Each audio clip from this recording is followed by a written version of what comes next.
cult of personality. Raise your hand if you know that song. I'm in the right room.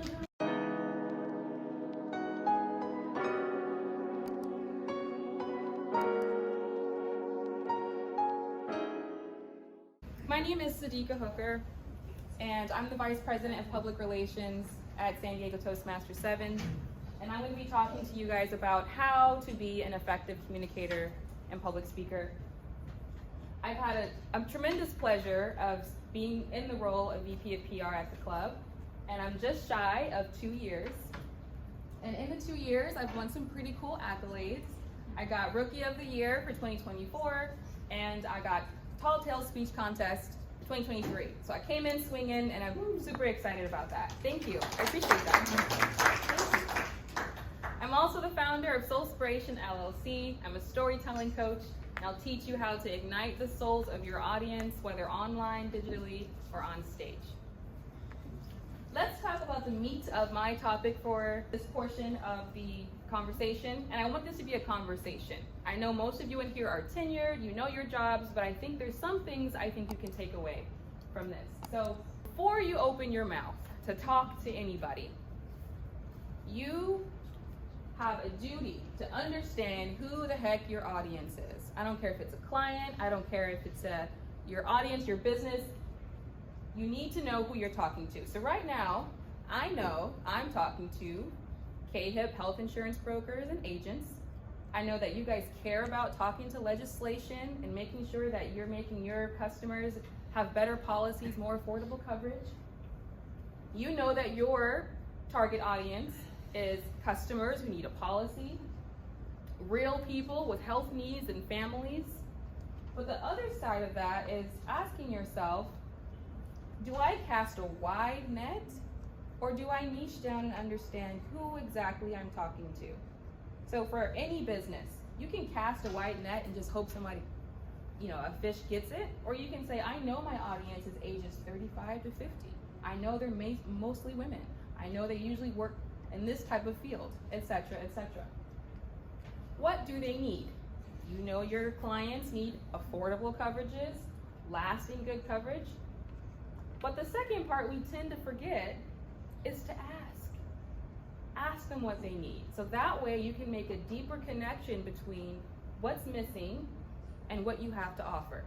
You notice local politicians and people who run for office, you notice they tend to kind of just like go and tell everybody, this is my platform, I'm gonna give you this, you get a car, you get a car, I'm gonna give you all of these things, but they forget to ask, what is it that you want to see from me in this position as an elected official?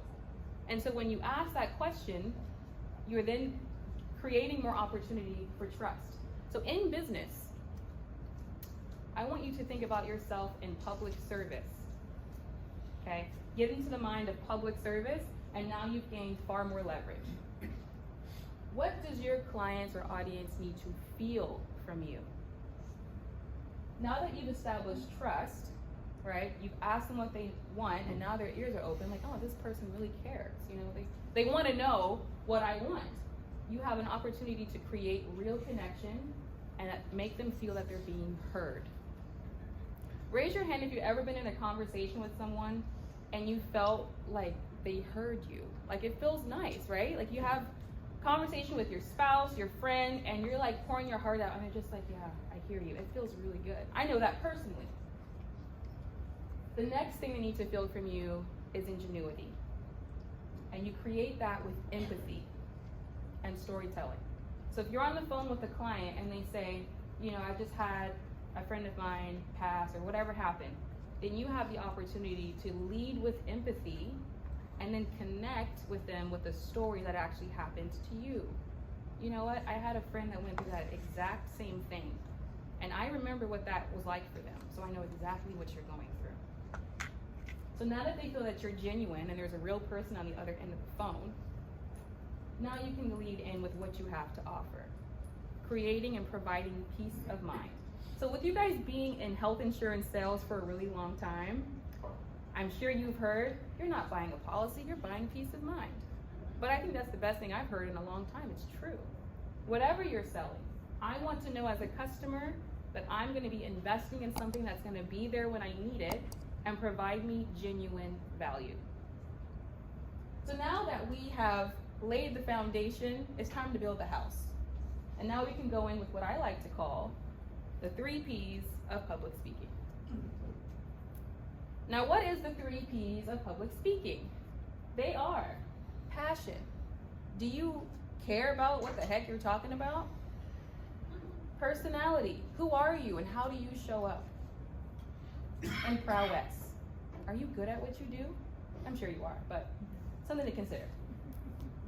I'll go into each of them individually. So, passion.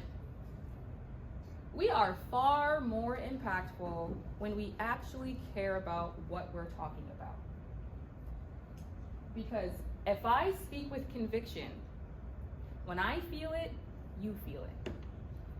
And there was a study done by a woman named Melissa Cardin, and she was a business professor at Northeastern University. And she assessed 64 angel investors at Tech Coast Angels in Orange County. I believe they still exist. And it was 64 angel investors that were assessing 170 different CEOs that came to get funding for their business. And the angel investors were required to look at a sheet of paper that had 16 different criterias. And at the very top, it said, what is the CEO's level of passion and enthusiasm for their business? Large companies that we know of today, Google, Facebook, all of the big ones, the big wigs, at some point had to exude some sort of passion for them to get the funding that they need, along with other things, market needs, all the things, but passion was up there, so keep that in mind. The reality is that if you're not moved, if I'm not moved, you're not moved, and if you're not moved, I'm not moved. Now mind you, I'm speaking to health insurance professionals mainly in this room. So you may not be passionate about the health insurance policy in and of itself. Maybe you are, but instead approach it from an angle that you are passionate about. So if you're like a money saving guru, you love saving money, then let your customer hear that they're excited about the fact that you get to save them money, because that means something to you. If you love self-care and a policy covers massages and chiropractor treatment, let them hear that passion. Now that they hear the passion, let's talk about personality. I'm a cult of personality, a cult of personality. Raise your hand if you know that song. I'm in the right room. That was close. Your personality is your communicational DNA. It's what comprises you of you. And you need to bring you to your business. That's why you have it. It's in you. When you're establishing relationships, giving talks, whether you're on stage, whether it's digital, you want to be remembered. And the thing that's already inside of you, you need to hone it. It's free. Do not rob us of your individual fingerprint on this earth, because we need it. If you're an expressive person, then be expressive. Personally, I like to talk to people like I already know them, like complete strangers. Like I'll go inside of a coffee shop and I'll be like, hey Steph, how are you? And I'll see like a name tag, her name is Stephanie. I'm like, hey Steph, how's it going?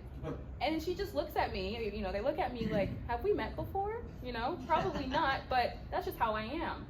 And now when I go back, they go, hey Sadiqa, they remember me. Own your personality and bring it into your business. Last is prowess. Prowess. The reality is that, by definition, prowess is exceptional skill, ability, and bravery in a particular area. The goal for every single one of us, I'm sure, is, what should be, to become an expert in both your industry and in your product. And your clients should be looking at you as the expert or the thought leader. Public speaking, communication in general, is a skill set, so it needs to be practiced. developing your skill set with practice so that you can become better at your delivery. And all of that leads to confidence. And I don't know about you, but I love being around confident people. I think as human beings, we naturally kind of crave it. Why? Because we, as people, we like to feel like there's certainty. We like to be around people who feel like they look like they know where they're going. There's direction, there's leadership. That's comfortable. That's hot, right? Not just professionally, but across the board. That's attractive. Let's recap, because we covered a bit here. Before we open up our mouths to speak, we are making sure that we know who our audience is. We understand their needs, not just because we think we have a good product, but because we've asked, right? Or we've researched. We understand what they need to feel from us in order to execute what I like to call your service or product, the 3 Ps. Your passion. Do you care about what the heck you're talking about? Do you feel it so that they feel it? Your personality. What comprises you of you is what's going to get you paid. I promise. And your prowess. How much are you practicing so that you can focus on delivering a strong delivery? And so I hope that you guys got something from this. I do want to just segue a little bit and just talk a little bit about the club, which you've heard. We can't stress the club enough, you know? So why San Diego 7? Like you've heard, we've been around for 95 years. We are a supportive bunch. We are fun. I mean, look, and we're good looking. Look at us. Aren't we cute, you know? And our doors are wide open. You guys can come in on a Thursday if you're free, 6:30 p.m. Holly Boulevard, Community Planning Center. We're there. See you there. But honestly, before I stepped into this role of VP of PR, I didn't think that I could do the business I'm doing now. But being in this role of VP of PR actually inspired me to launch Soulspiration LLC. And so when you step into certain leadership positions that you hadn't considered before, it brings things out of you. And that's the beauty of it. So if you'd like to connect with me or Toastmasters in general, you can email me at VPPR. You can follow us on Instagram. Feel free to take a quick pic of that. And then you can connect with us on LinkedIn. And then lastly, if you'd like to connect with me personally, yours truly, Sadiqa Hooker, I'd love to connect with you. This takes me to my LinkedIn page, and I'm always on there. I'm really active on LinkedIn. So with that being said, scan that QR code, connect with me, and then DM me saying, hey, I was at the Lunch and Learn at KHIP, so I know who you are. But thank you for your ears and your time today. I hope that you found something valuable, and that concludes Toastmasters' presentation.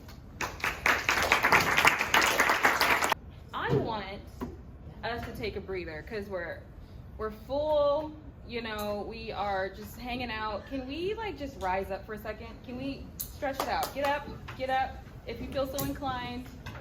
And let's just take 3 big deep breaths. We're going to inhale, hold at the top, and exhale. Inhale, hold at the top. Last one. Inhale. And let it out. Stretch it out. Lunch was really good, by the way. Thank you.